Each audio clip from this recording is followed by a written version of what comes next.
This happened to me back in the fall of 2019, and at the time I was 22, living in upstate New York. I wasn't in college anymore, and I was working part-time at a hardware store, just trying to figure things out. Most weekends, I drive out to this wooded area not far from my town, near Route 32. There was a trail called Black Hollow that I liked to hike. It wasn't popular, most people didn't go there. That's what I liked about it. Quiet, no tourists, just trees, dirt, and my thoughts. One Saturday in late October, I drove out there around 4 in the afternoon. The sun was still up, but it was already getting that autumn chill in the air. I remember grabbing a gas station coffee from Stewart's on my way and tossing it in the cup holder while I drove down the two-lane road that cut through farmland and woods. It felt like one of those days you could just breathe deeper. Clear sky, leaves covering the ground, a kind of peaceful silence that comes right before the cold sets in for real. I parked in the little gravel lot by the trailhead. Only one other car was there, an old silver Honda Civic. It looked like it hadn't been washed in years. I didn't think much of it, though. I pulled on my jacket, adjusted my backpack, and started walking down the path. At first, everything was normal. Just me, the crunch of leaves, and the sound of wind pushing through the trees. I walked for maybe 20 minutes before I noticed something. A plastic water bottle lying on the side of the trail. It looked new, like someone had dropped it recently. Then, maybe 5 minutes later, I saw a black hoodie bunched up near the base of a tree.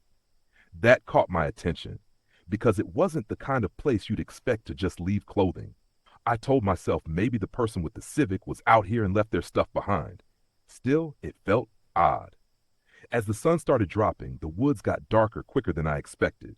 Shadows stretched across the trail, and it suddenly felt like I was deeper out there than I actually was. I stopped for a second to adjust my bag, and that's when I heard it. Footsteps.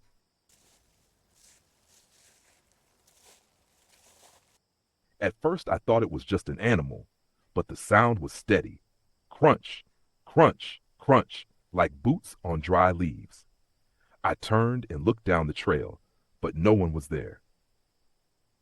The sound stopped when I stopped.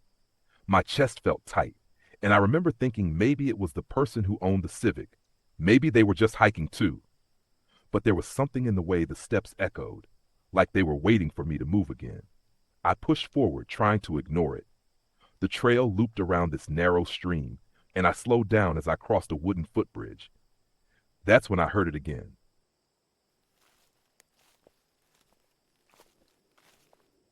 Footsteps, closer this time. I called out, "Hello? Someone there?" My voice didn't echo much. It just got swallowed up by the trees. No response. Just silence. I stood there, gripping the rail of the bridge, waiting. Then, faintly, I heard what sounded like breathing, like someone trying to stay quiet, but not quite pulling it off. I walked faster after that. The woods were darker now, and I kept glancing over my shoulder. Every time I thought I was alone, I'd hear a faint crunch behind me. Not constant, but just enough to keep my nerves sharp. At one point, I stopped again, crouched down, and pretended to tie my shoe. I figured if someone was following me, maybe they'd keep moving when I stopped. But the woods were silent. I stayed crouched for almost a full minute, and then just as I stood back up, I caught a glimpse of movement through the trees. A shadow. Someone ducking behind a trunk, maybe 30 feet back. I felt my stomach drop. I didn't run right away. I just started walking faster, trying to keep calm, but every part of me was screaming to get back to my car. My heart was pounding, my ears were hot, and my palms were sweaty against the straps of my backpack. Then I heard it again. Footsteps. Closer.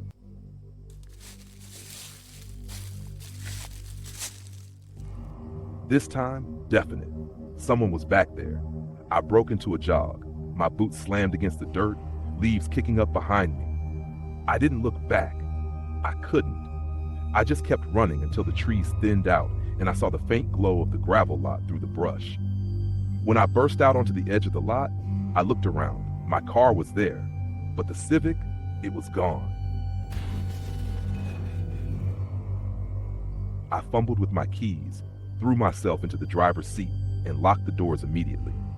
I sat there, panting, staring at the trailhead. My headlights pointed straight at the trees, and for just a second, I thought I saw something step out of the tree line. Not fully, just a shape, tall and still. But when I blinked, it was gone. I drove home that night with my hands gripping the wheel so tight my knuckles were white. Every car that passed me on Route 32 made me jump. Every shadow in the rearview mirror made me paranoid. When I finally pulled into my driveway, I just sat there, headlights on, engine running, trying to calm down. I never went back to Black Hollow. Not once. But sometimes, late at night, I'll wake up and hear something faint outside my window. The slow crunch of footsteps on leaves. And I don't live near the woods anymore.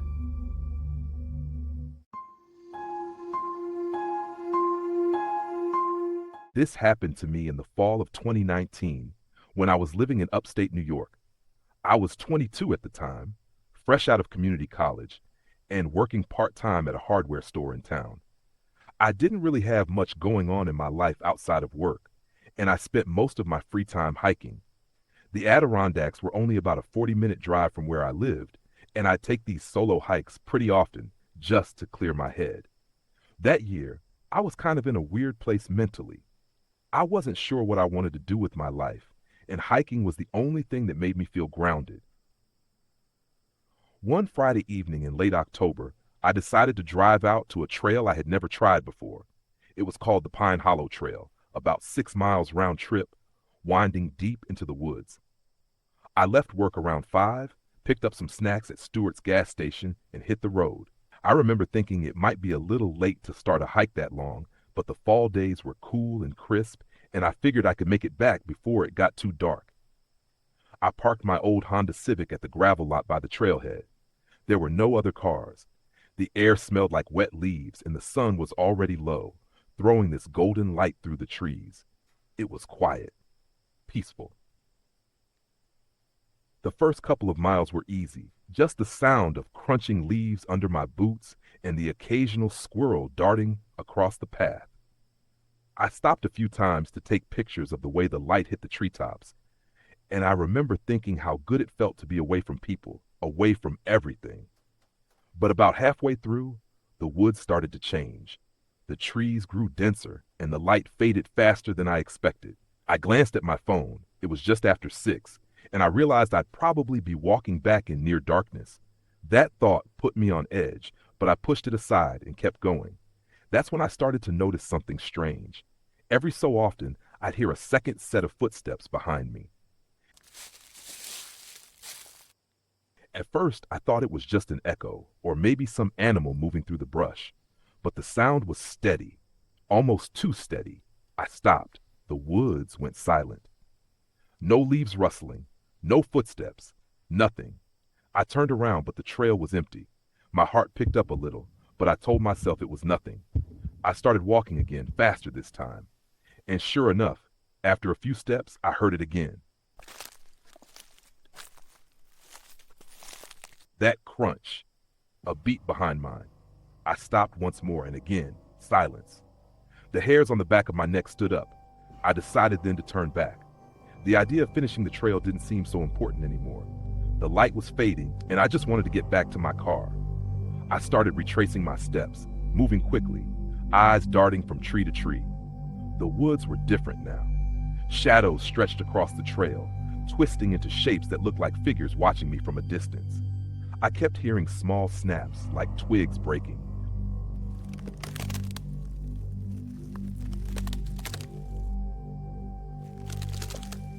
But every time I looked, there was nothing there. At one point, I swore I saw movement up ahead, a figure just barely visible through the fog that had started to roll in, tall, unmoving. I froze in place, staring. But as I blinked, the shape was gone. I told myself it was a tree, just a tree, but my gut told me otherwise. By the time I got within a mile of the trailhead, it was almost pitch black. The flashlight on my phone barely lit more than a few feet in front of me. And that's when I heard it again. Footsteps. But this time, they didn't stop when I did. They kept going, getting closer. Crunch, crunch, crunch. My chest tightened, and I broke into a jog. The sound followed.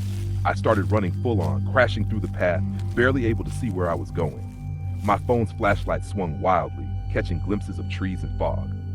Then I heard something I will never forget. A voice. low, raspy, just behind me. Don't run. I nearly tripped. My legs were burning, lungs on fire, but I pushed harder, sprinting through the trail until I saw the faint outline of the parking lot lights ahead. My car. I didn't dare look back. I slammed my keys into the door, dove inside, and locked it in one motion. My hands were shaking so badly I dropped the keys twice before finally starting the engine. The headlights lit up the trail behind me. There was no one there, just the empty path, swallowed by fog. I sat there for a few minutes, trying to calm down, my chest heaving. Finally, I drove home, every shadow on the roadside making me flinch. I barely slept that night. The next morning, I told myself I had imagined it. Stress, shadows, the woods playing tricks. But later that day, when I went to grab my jacket from the back seat of my car, there was something on the passenger side window. A handprint, larger than mine, pressed into the glass from the outside. And the worst part? It was facing inward.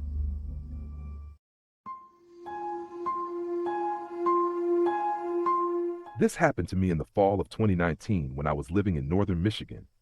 I was 26 at the time, working a job at a hardware store in town. And most weekends I'd drive out to my uncle's old cabin in the woods to clear my head. It wasn't really a fancy place, just a one-story log cabin with no electricity, no cell service, and a wood stove. But I liked the quiet. The cabin sat off a dirt road called Pine Hollow Lane, about 15 miles outside the nearest small town. That weekend, I decided to stay 2 nights instead of just one. It was late October, the air was cold and crisp, and the leaves were already orange and red. I packed some groceries, firewood, and a sleeping bag. I didn't tell anyone I was going. Back then, I didn't really think about that sort of thing. The first night went normally. I built a fire, cooked some canned chili, and read a book by lantern light. I heard a few owls and maybe a coyote in the distance, but that was nothing unusual. The next morning, I went for a walk in the woods. I liked to hike along the old logging trails, some of which wound pretty deep into the forest. Around noon, I headed down one I hadn't walked before. It was narrow, overgrown in some places, but still clear enough to follow. After maybe 20 minutes, I reached a small clearing. In the middle of it, there was something odd, a pile of rocks stacked in a neat cone-like shape, maybe 3 feet tall. At first, I figured it was just some kids messing around or maybe hunters marking a spot. But there were no beer cans, no wrappers, no footprints around it, just the stack of rocks. I didn't think much of it and kept walking. But about 15 minutes later, I came across another pile. This one was taller, about chest high, and more carefully balanced. Something about it felt off. That's when I noticed something else. I hadn't seen or heard a single animal. No birds, no squirrels, nothing. The woods were completely silent. I decided to head back to the cabin.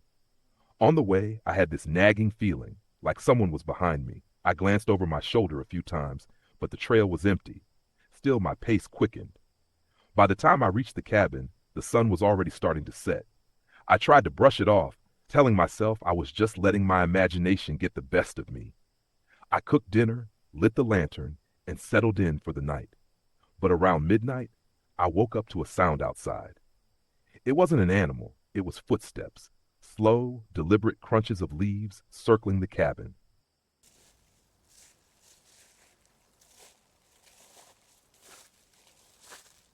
I froze, listening. My heart was pounding so loud I was afraid whoever or whatever was out there could hear it. The footsteps stopped for a while. I almost convinced myself I had dreamed it until I heard a faint tapping on the cabin wall, right near the window.